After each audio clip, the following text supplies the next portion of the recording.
Olá, amados. Eu estou aqui mais uma vez para lhes trazer essa ministração. Eu tenho feito um material, estou planejando montar uma série da qual deu o nome Tesouros do Rema. Eu espero que de alguma forma Deus possa acrescentar algo na sua vida através dessas humildes ministrações, ok? Hoje eu quero falar sobre um espírito sutil, sagaz, astuto, malicioso e sorrateiro. Sabe, queridos, nós estamos num tempo em que a vigilância ela deve ser extrema. A percepção e o discernimento devem estar muito apurado. Estamos num tempo em que os espíritos estão se movendo em vias invisíveis de um lado para o outro, espreitando a igreja, buscando o momento certo para derrubá-la.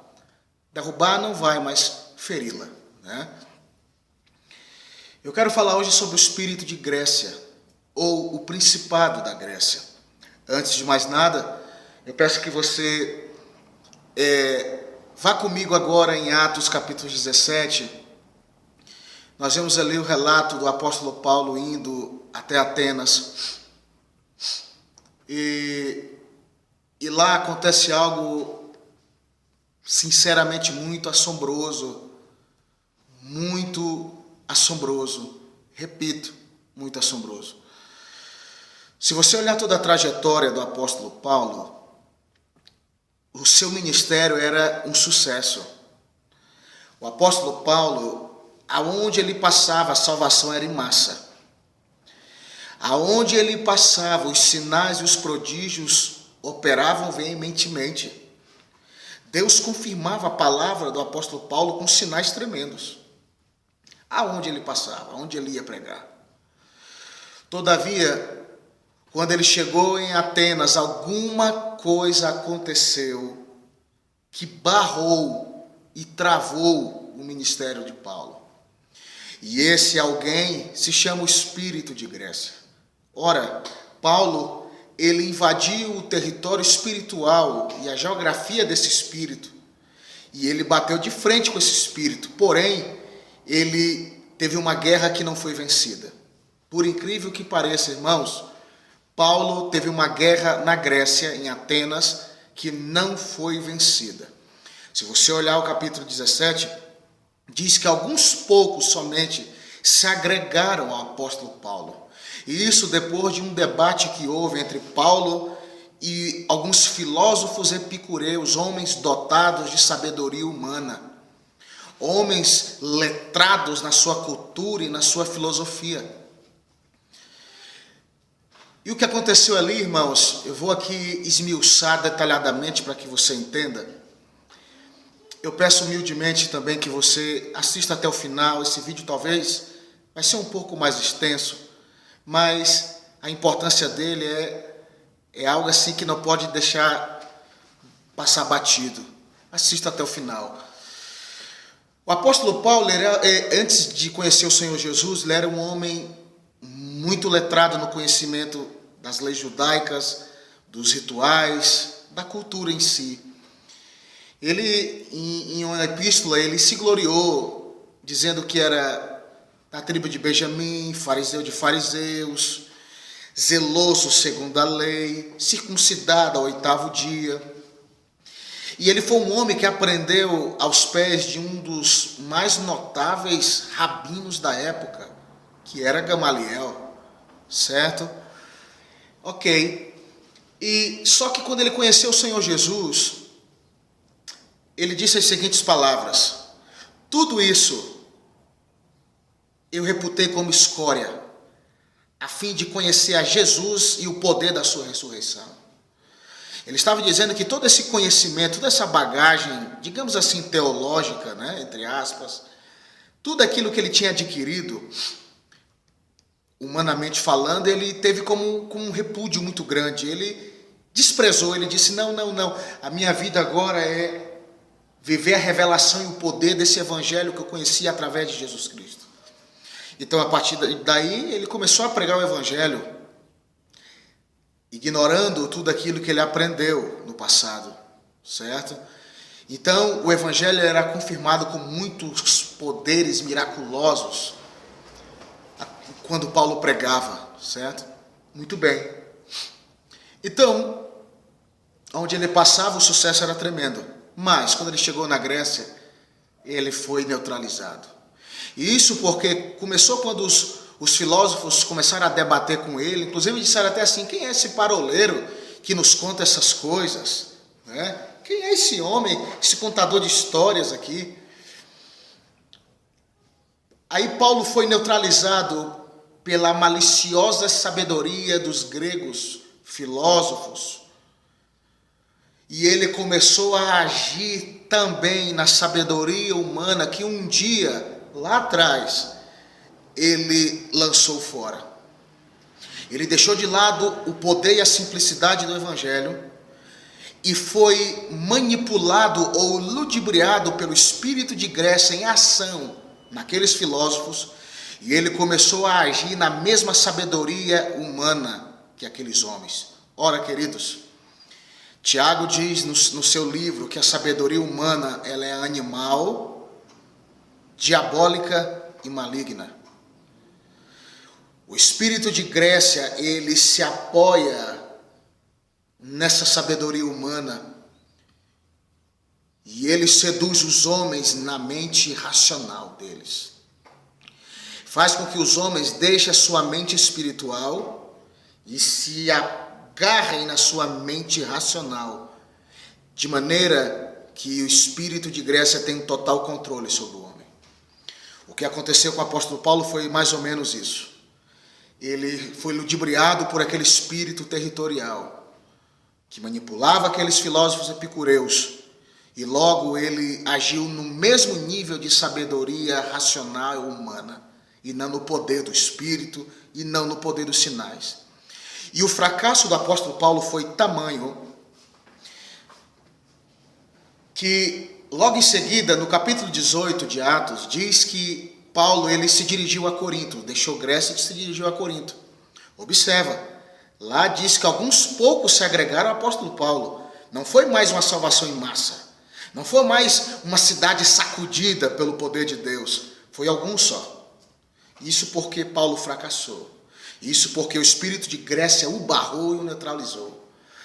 Quando ele se dirige a Corinto, o capítulo 18 fala isso, eu me lembro de um episódio da qual ele escreve uma carta aos Coríntios, e ele diz as seguintes palavras: eu estive no meio de vós, em fraqueza, em temor e em grande tremor.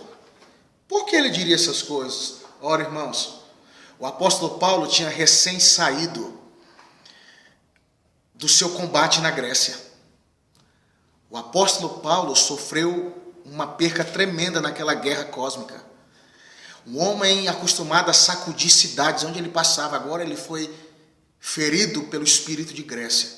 Esse espírito, esse principado, ele não é qualquer um assim, irmãos, que a gente pode bater o pé e ele sair. Não, estamos falando de uma guerra cósmica, que acontece também nos nossos dias. Então Paulo foi barrado por esse espírito, e eu quero aqui rapidamente, para não prolongar muito o vídeo, citar alguns exemplos do que esse espírito faz. Qual é o seu raio de ação na vida da igreja hoje, na vida dos líderes, na vida dos pastores, na vida da membresia em geral.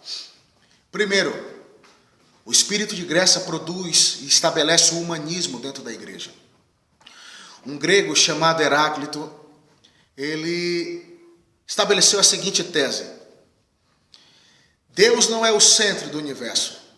O centro do universo é o homem.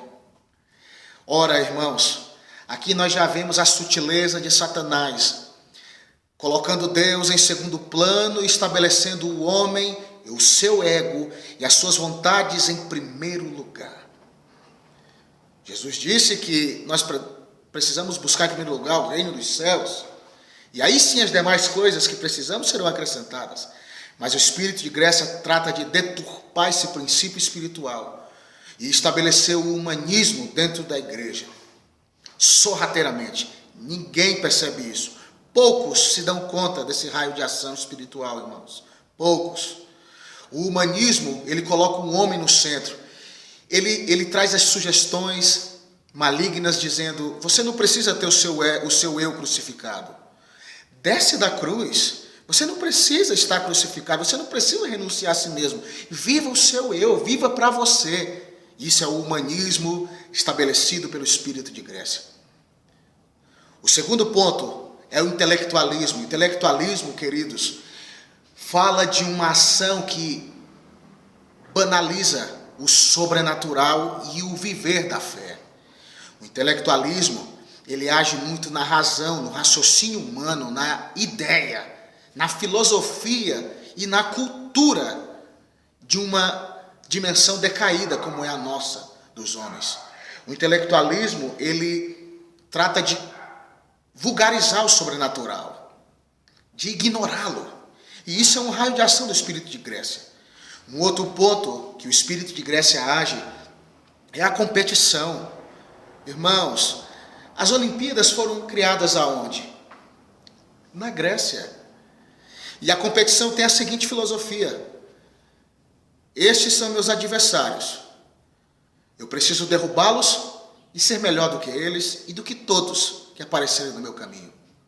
Isso é o espírito de Grécia invadindo o seio da igreja. A competição, irmãos, é um resultado da influência desse espírito. Você vê homens querendo ser melhores do que outros. Você vê pastores querendo ser melhor que outros pastores. Você vê líderes competindo para ver quem é o mais ungido. Você vê igrejas competindo para ver qual é a igreja mais cheia. Ora, você vê isso em todos os lugares, irmãos. Você vê líderes competindo, dizendo que a igreja deles é a igreja certa, que a visão deles é a visão certa, certo? Então a competição, irmãos, é produto do espírito de Grécia, certo? Ele faz nós enxergarmos nos nossos irmãos adversários que na verdade não são. Adversários que precisam ser derrubados. E eu preciso ser melhor do que ele. Isso é competição. Um outro ponto que o espírito de Grécia age é a dependência de remédios. Dependência excessiva, exagerada. E isso em grego se chama farmakeia. O espírito de Grécia faz as pessoas acreditarem que não existe mais dons de curar, que Jesus não liberta mais nos nossos dias, que Jesus não cura mais. Isso foi só nos dias dele e dos apóstolos. Não, Jesus ainda cura, Jesus ainda liberta. E esse espírito trata de sabotar a mente dos homens, porque o seu raio de ação é aqui na mente. Ele trata de sabotar a mente dos homens, fazendo com que eles acreditem que não existe mais cura. E a saída deles é depender de medicamentos. Ok? E o último ponto que eu quero aqui destacar, eu corri, irmãos, desse vídeo, para não estender muito, já estamos em 13 minutos. O último ponto, que é o mais interessante, que o espírito de Grécia implantou dentro da igreja, se chama democracia. A democracia que tenta substituir a teocracia. A teocracia, nós sabemos muito bem, em outras palavras, ela fala do governo de Deus, de Deus como centro de tudo, de Deus como aquele que rege a nossa vida. A teocracia fala da cultura de Deus, daquilo que ele pensa. Porém, a democracia fala do pensamento do homem, do voto em comum do homem, da ideia do homem e da sua filosofia. Ora, o que esse espírito tem feito é plantar a democracia e tirar a teocracia. O governo de igrejas locais, saindo da linha do Espírito de Deus, da sua liderança, e sendo colocado dentro da ideologia dos homens, daquilo que eles acham que é bom para a igreja, daquilo que eles pensam que tem que ser feito. Eles deixam a fonte da sua liderança, do seu apacentar, da sua pregação, da sua vida de lado, que é o Espírito de Deus, e eles seguem a democracia. Eles pedem opiniões dos homens, eles fazem assembleias para delegar funções a várias pessoas dentro da igreja. Isso é democracia. Ao passo que a teocracia, ou seja, saber o que Deus quer, o que ele pensa, é ignorada. É isso que o espírito de Grécia faz. A democracia, ela gera falência dentro da igreja. E é exatamente isso que ele quer, nós sabemos bem, irmãos. Então, eu queria deixar essa ministração para você. E nós já declaramos desde já que o espírito de Grécia está destronado das igrejas de Caxias do Sul e da região serrana e do Brasil e do mundo. Declaramos que o espírito de Grécia já perdeu seu cetro de iniquidade e ele não tem domínio sobre nós, porque maior é o que está em nós do que o que está no mundo. O governo e a sabedoria do nosso Deus. Não é verdade? Então vai aqui a minha ministração. Deus abençoe você e esse é mais um Tesouros do Rema. Até mais.